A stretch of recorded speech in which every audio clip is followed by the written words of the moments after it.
There's one thing that I think every traveler needs to hear, and that is travel, of course, is not cheap, but it doesn't have to be expensive. By the way, this video is going to be a little bit different from our usual ones because we're trying a little bit of an experiment. We are here in beautiful Chiang Mai in northern Thailand, and this is the perfect opportunity to make sure that we are staying on budget with our travel. I don't think we've been very clear in our previous videos, but we are very budget travelers. Our plan is travel all around the world, and it can take 2 to 3 years. So we have this limited budget around $30 per day. Of course, when we started traveling, we saved up money, but all of that money is in yen in Japan, and that budget is getting tighter and tighter as the value of the yen decreases. So we've had to be even more careful than we were planning to over the past few months. We have been now traveling for about 6 months, so we have enough experience to give you a little advice how to travel on the budget. A tight budget. Keep in mind, we don't have that much experience, and so far we've only traveled in Southeast Asia. So this might not apply to everyone, and it might not apply to all places. But there are a few things that I think are pretty universal. For anyone traveling, the most expensive things are going to be transportation, accommodations, food, and activities. Probably in that order, depending on how you travel. So we're going to use Chiang Mai as an example of how to reduce those costs one by one, starting with transportation. Transportation is really difficult to give concrete advice on because it depends completely on how long you're traveling, where you're traveling from, where you're going, and like how much time you have to get there. But there are a couple things you can do to save money pretty consistently.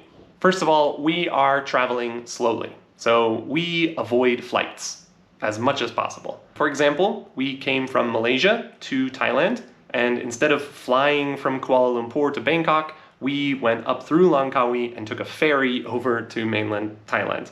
And from there, we traveled around by bus. Bus/van/ferry is confusing. Flights are almost always going to be quicker and sometimes even cheaper, but usually if you have the time to spend and are okay sitting on a bus for 5 to 10 hours, then it's almost always the cheapest way to go. Now, we're not including transportation to Chiang Mai in our Chiang Mai budget, but we are including it in our overall budget and keeping track of it. That said, even in Chiang Mai, transportation still is a good way to save money. So usually we choose our hotel in the center, so we don't need to get taxis to go around. So here in Chiang Mai, we are inside the old town, so every places we can go by just walking. I think you can save a ton of money just by walking 30 minutes instead of taking a tuk-tuk. For example, we were at the night market and the tuk-tuk back to our hotel was going to cost 100 baht, which is not very much, but that adds up if you take a tuk-tuk every day. So just be willing to get some exercise, explore the city, and walk even if it's hot out. The second biggest cost for travelers is usually accommodation. And here we got very lucky. Usually we look for the cheapest places online, but we have a little requirement. We look for places who have AC, and because we are editing video, we look for places who have desk. There are also cheaper options like hostels or volunteering or couchsurfing, and we've done all of that before. But here in Thailand, volunteering sometimes is a little expensive because it's very popular. So they charge you for volunteering, which is a little weird. We've had good luck in Koh Phangan. If you haven't seen that video, then you should check it out. But it's kind of hard to find good places here. Also, couchsurfing has not been really easy here. I think most people who are staying here already have pretty cheap accommodations, so it's not something that we see very often. And finally, hostels are usually a good option for solo travelers, but since we're traveling as a couple, it's actually cheaper to just rent a room than pay for 2 bunk beds. I mean cheaper, not just better.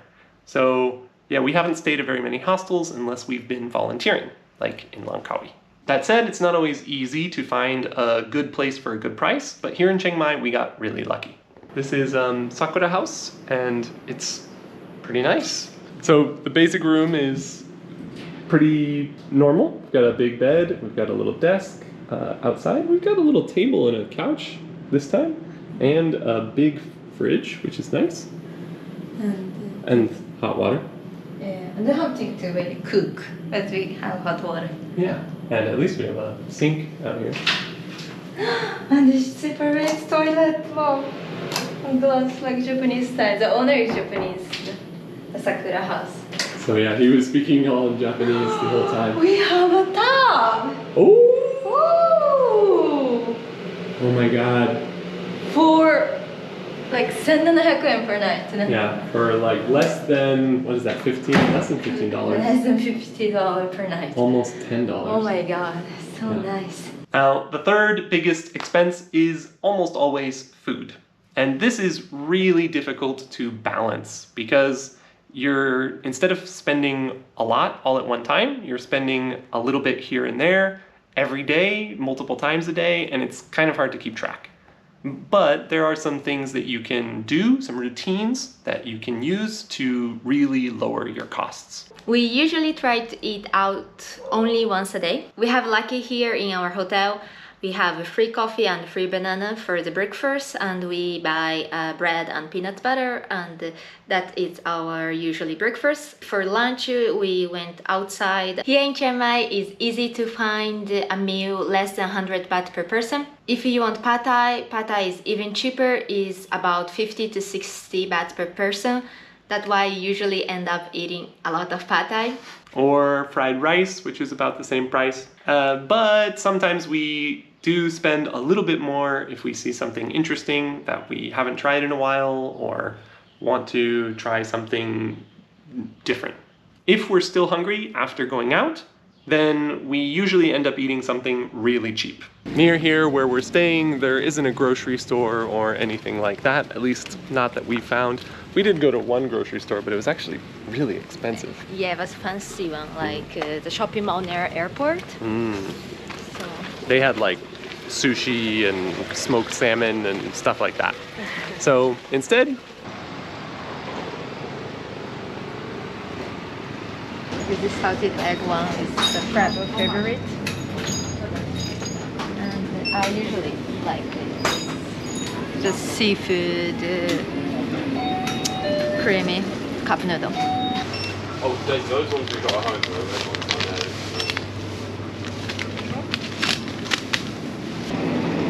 ooh, that looks good. Is that?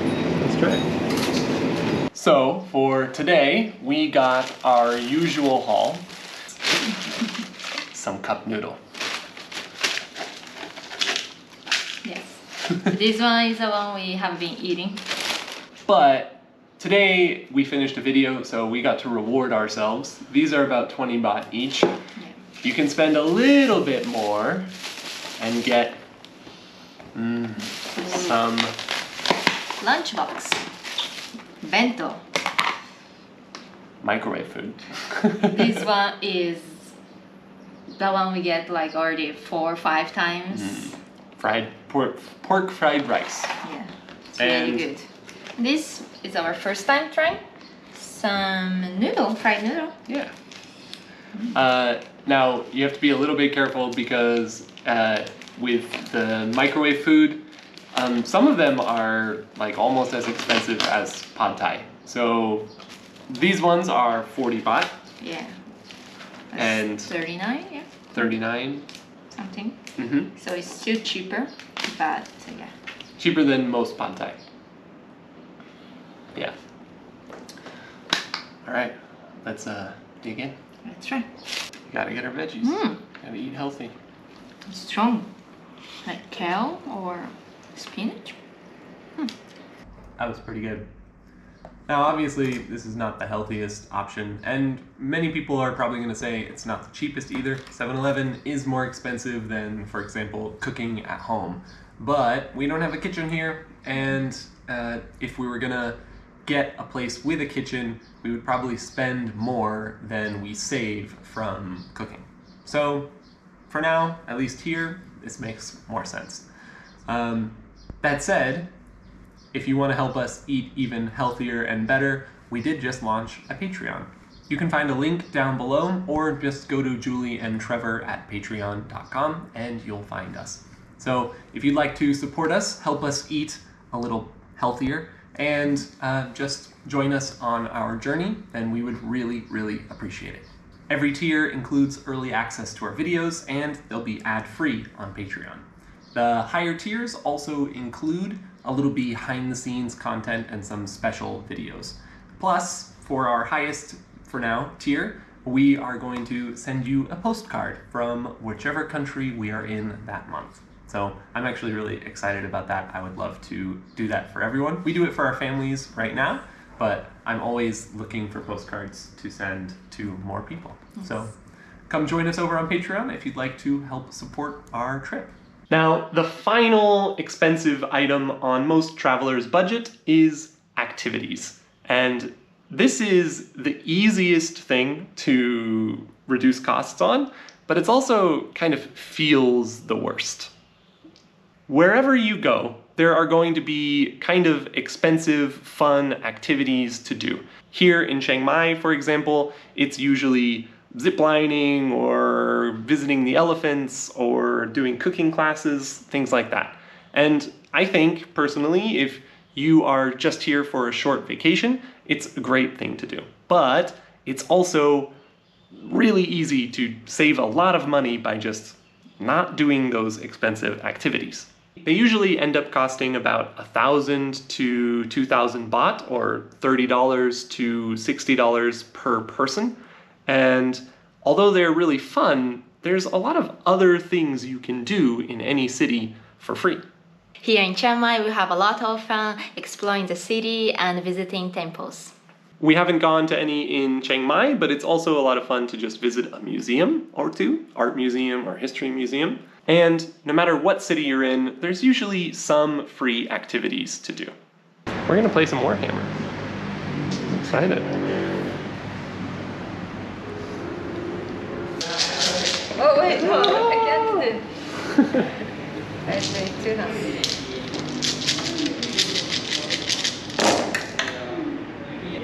Oh, Jesus.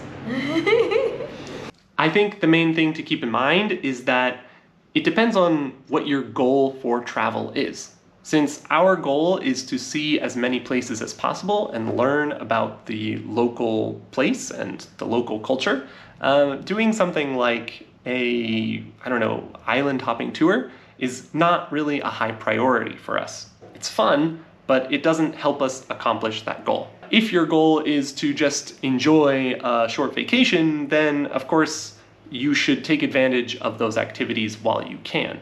And that doesn't mean we never do anything like that. We just make sure that it's something that makes sense for the time, the place, and our budget.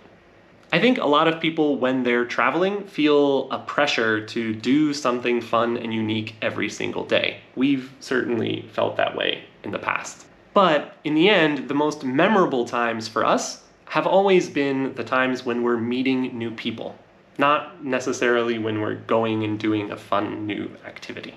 So, with all of that in mind, after almost 2 weeks here in Chiang Mai, tomorrow is our last day here, we've actually done pretty well. So far, we spent $25 per day for both of us.